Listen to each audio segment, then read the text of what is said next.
In the vast universe of the Cthulhu Mythos, not all creatures came or arose among the stars or adjacent dimensions. There are species as strange as they are enigmatic that, although directly linked to this particular mythology, are native to our planet. The macabre anthropophagic race of the ghouls who inhabit human necropolises, always seeking flesh, the submarine horrors, abyssals, who live in oceanic trenches, and even the ancient great race of Yith with their conical bodies are all examples of beings originating from our planet. Want to know all about this bizarre creature? Then watch the video until the end. And don't forget to like and subscribe to the channel to stay updated on the mythological universe. Rarely seen on the surface, the race of diggers known as Chthonians are a species that dwells underground, digging tunnels so deep they almost reach the planet's core. Such beings avoid the Earth's crust and upper strata, thus preserving their existence in the realm of legends. Seen by only a few eyewitnesses, Chthonians tend to keep their existence a secret shared with a chosen few. Even the ancient tomes that offer esoteric knowledge and glimpses of the mythos are scarce in information about this chimerical race. The Necronomicon, as expected, might be the most reliable source regarding information about the Chthonians. However, even the famous mad Arab Abdul Al-Hazred is sparing in his descriptions of these subterranean horrors. He outlines only in broad strokes the details, without guaranteeing the certainty of his words, even though they correspond to the theory that such beings have terrestrial origins. Al-Hazred claims to have learned of the existence of these entities after visiting the ruins of the nameless city, where he consulted ancient documents mentioning their existence. Wandering through North Africa, the author of the Al-Azif heard from hermits the stories about these horrors that dig into the ground and feed on the flesh of men. Later he mentions that impactful earthquakes that shook Persia and Anatolia were caused by the actions of these entities, and that they are responsible for titanic destruction when anger consumes them. His final mention of the Chthonians involves the colossal god, Shudde Mell, the greatest and most powerful among them. Besides the Al-Azif, another tome mentioning the Chthonians is the Fragments of Gaharn, a work written from shards of stone found by the Windrop expedition in North Africa. The petroglyphs containing geometrized symbols originated in the Neolithic era and were supposedly the work of pre-human tribes that inhabited the interior of sub-Saharan Africa. Carefully translated by the renowned explorer and sole survivor of the expedition, Sir Amory Wendy Smith, the text was dedicated to tracing the origin and unique details about the race of diggers. Some sources suggest that the book bears great resemblance to the Ctonic manuscripts and is a bastardized version of that much more complete and expansive work. The fragments were published in 1919 in a printing of 100 copies, in an incomplete translation made available to academic circles. However, it is known that Smith produced different versions that have circulated for years among scholars and in university collections. The original shards, according to rumors, were housed in the British Museum until the 1930s, when they were removed from display and stored in boxes for future material evaluation. Their current whereabouts are unknown. The reason why so few authors dedicate themselves to the Chthonians may be related to the fact that those who delve into the subject rarely manage to finish their work, falling victim to strange accidents. Amory Wendy Smith himself died after the strange collapse of his residence in England. Another scholar involved in research on the topic, Professor Ryan Milbew, also perished after an unusual collapse that claimed him. Many other academics met their end in collapses and the opening of chasms that literally swallowed them underground, generating speculation about the true nature of these accidents. Among the mythos races familiar with the Chthonians, the ancient race held the most records of their existence. Of course, the Yithians also possessed documents mentioning the Chthonians and their interaction with humanity in their vast libraries. Comparatively, the Chthonians are smaller, with adult individuals measuring between 5 and 8 meters in length and weighing between 4 and 5 tons. Although larger individuals have been sighted, these creatures have an elongated tubular body with a thick carapace covering their entire length. This leathery layer is so dense that it easily withstands high temperatures and protects the creatures even from powerful explosions. A point-blank shotgun would find difficulty in penetrating the creature's flesh and causing any injury. The posterior part of the creatures is fully armored. However, the anterior portion, corresponding to the head, is less guarded by natural armor. This head, a mass of muscular and moist flesh, is housed in a kind of sheath,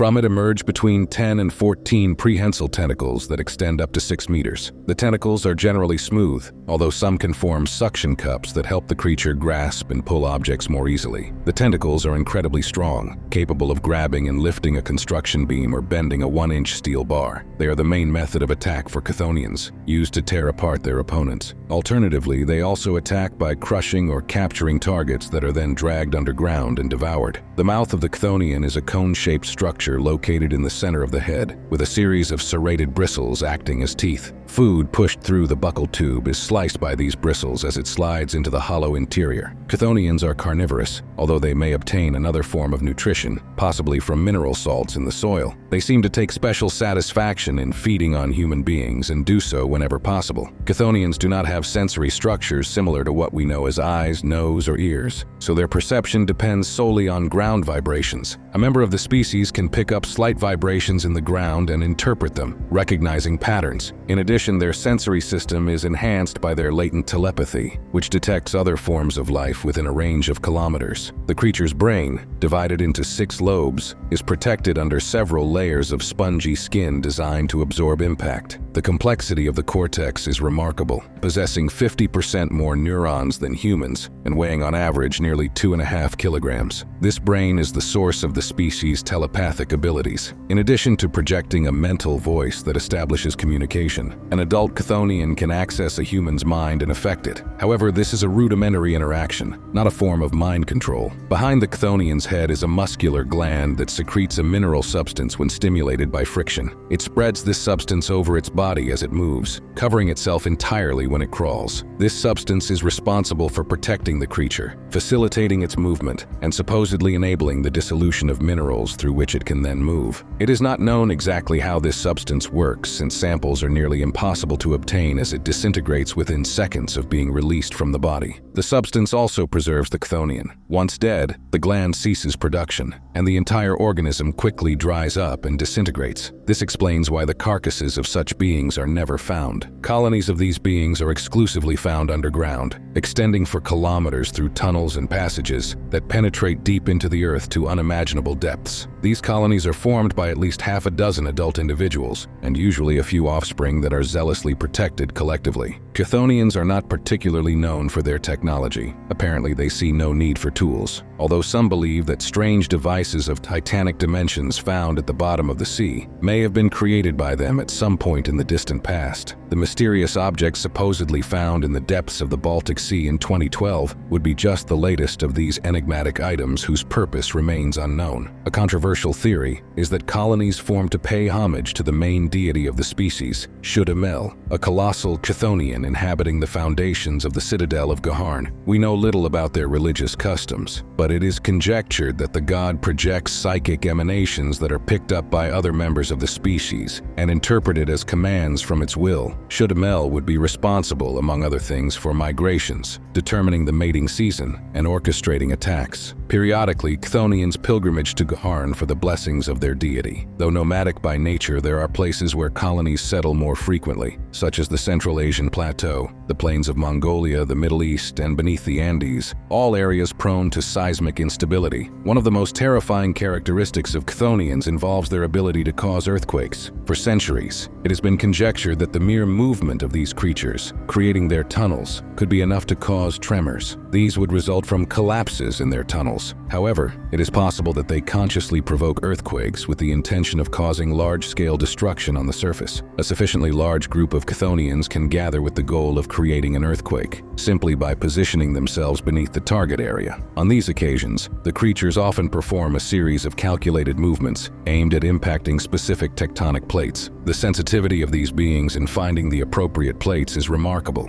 making it possible to target a specific area and cause localized damage. With proper geographic knowledge, a group of Chthonians can concentrate their actions to affect a neighborhood, a block of buildings, buildings or even a single structure such as a house. Much more feared, however, is their ability to cause large-scale earthquakes. For this endeavor, a large group of Chthonians must come together, creating conditions for a massive upheaval that spreads over an area kilometers in diameter, centered on the point where they gathered. Such cooperation tends to be rare, and Chthonians reserve it for extraordinary cases. It is suspected that major earthquakes throughout history may have been caused, or at least intensified, by the actions of Chthonians. Their purpose would be to punish humans on the surface. Generally, such actions occur as retaliation for some previous act, especially one that has affected a colony and cost the lives of young individuals. In the past, certain human societies offered sacrifices to Chthonians to appease their wrath, believing such measures could contain earthquakes. Mythos theorists conjecture that the earthquake that devastated Knossos, capital of the Minoan civilization in 1500 BCE, may have been caused by Chthonians. The Greeks were purportedly the first to recognize the existence of Chthonians. Additionally, the earthquake that struck Antioch in 115 CE may also have been the work of these beings. There are suspicions that the Lisbon catastrophe and the Tabriz tremor were initiated by colonies located beneath the Iberian Peninsula and Persia. In more recent times, suspicion weighs heavily on the tragic earthquakes of San Francisco, Yokohama, and Tangshan. Historically, few forces of nature are more feared than earthquakes. Since the dawn of civilization, humanity has suffered from earthquakes and the destructive power they unleash. In just seconds, an earthquake can devastate a city and turn structures that took centuries to build into piles of rubble and ruins. In this context, if Chthonians were to ever declare war on humans, there would be little we could do to shield ourselves from their attacks, and even less to prevent their actions. It's no wonder many scholars consider the diggers among the greatest threats to our existence on the planet. Gaharn, a citadel located between western Sudan and the Congo Basin, is closely related to the Chthonians. The ruins of reddish stone, caustic by sun and wind, have remained unyielding through the millennia, and its towers bear witness to ancient times. It's unclear which people built the city, or even if its inhabitants were human or another species. It is suspected that Gaharn is a sacred place of enormous importance to the Chthonians. This might explain why a considerable number of them inhabit the citadel's foundations or migrate to this region from time to time. Perhaps something in the place attracts Chthonians, whether for breeding, religious pilgrimage, or other reasons. However, such theories remain speculative. Another possibility is that Gaharn sits directly above the mystical prison that confines the elder god Shudde Mell, and its subjects gather around to worship him. The abundance of ancient symbols scattered throughout the locality, on streets and building facades, reinforces this possibility. However, it remains uncertain who was responsible for this primitive imprisonment system. One thing is clear: Gaharn is an extremely dangerous place, and exploring its surroundings almost guarantees death. Chthonians move through the ground, excavating tunnels in compacted sand, alluvium, sediment, and even solid rock. To travel, they seem to melt the path before them, opening a way through which they can freely move. This process is highly efficient, allowing them to advance swiftly even through rocky terrain. They propel themselves forward by sliding through the melted substance, using powerful musculature that stretches and contracts their worm-like bodies. The trail left by a Chthonian consists of partially melted stones and a superheated oily slime excreted by their bodies. The open tunnels resemble naturally formed cavernous structures, except for this slime that tends to sublime after a few hours. Since these beings do not require water or air, collapses are not a significant concern. Adults of the species can withstand extremely high temperatures, surviving up to 4,000 degrees Celsius without discomfort. This remarkable resilience enables them to inhabit the deep areas of the Earth, making them among the few adapted for survival at the planet's core. However, their alien body composition likely makes Chthonians susceptible to contact with water. The slime covering them provides some protection, as does the heat radiated by their bodies, but exposure to sufficient water causes them considerable discomfort. Total immersion kills them within minutes. As they move, these creatures are capable of accurately detecting the presence of moisture, allowing them to avoid groundwater and navigate around bodies of water that could destroy them. Near the surface, only adult individuals of the species are likely found, as the young and elderly remain in deeper recesses where they find safety. Indeed, Chthonian nests are intentionally located in such hot and inhospitable spots that accessing them without protective measures is impossible. However, old nests can be found in upper layers, where contact with other beings, especially humans, is possible. Mining and oil exploration companies have encountered such nests, providing evidence of the creature's existence. Generally, Chthonians avoid contact with other forms of life and resent occasions when it is unavoidable.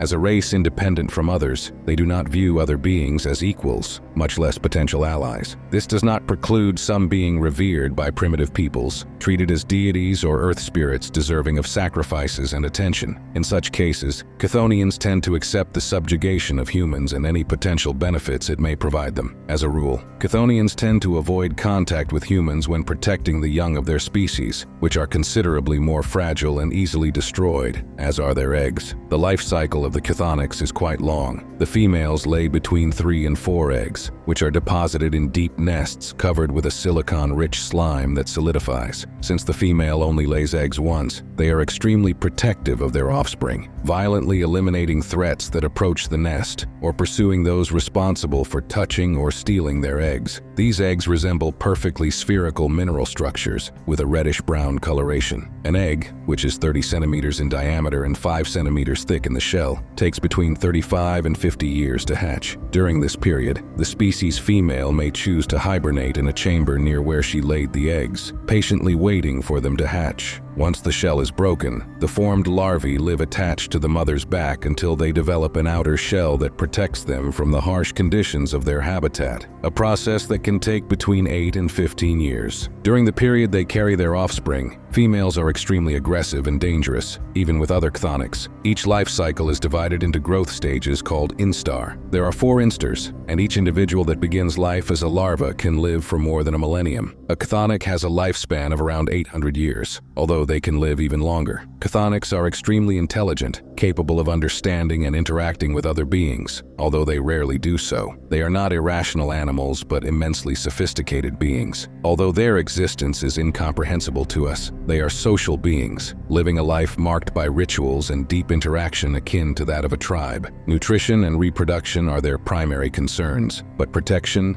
cleaning, and expansion of the nests are also shared responsibilities among every member of the tribe. To facilitate this interaction, they have developed an elegant form of communication based on telepathy. A Chthonic can detect mental patterns of different species, distinguishing individuals and determining their position from miles away. If necessary, they can establish mental communication, projecting their thoughts into the minds of other beings as if they were speaking. The use of this telepathy, though uncomfortable for humans, is not particularly harmful, although prolonged use can cause dizziness, headaches, and mental confusion. In primitive societies that venerate Chthonics, this interaction is reserved for priests or witches who possess the gift of communicating with these entities. Among the peoples who venerate Chthonics, we can highlight native tribes in the arid deserts of North America. Some of these tribes, especially those living in the Mojave Desert, indeed revered Chthonics as gods, establishing a relationship of subjugation with them. Since other neighboring tribes saw these beings as monsters, the relationship was fiercely combated until the peoples were extinct. Besides these enclaves, Chthonics were worshipped mainly by tribes inhabiting large inhospitable deserts such as Victoria in Central Australia, the Kalahari in Africa, and the Salar de Uyuni in Bolivia. These peoples, however, gradually abandoned these customs and practices of devotion, although remnants remain in their oral traditions. Currently,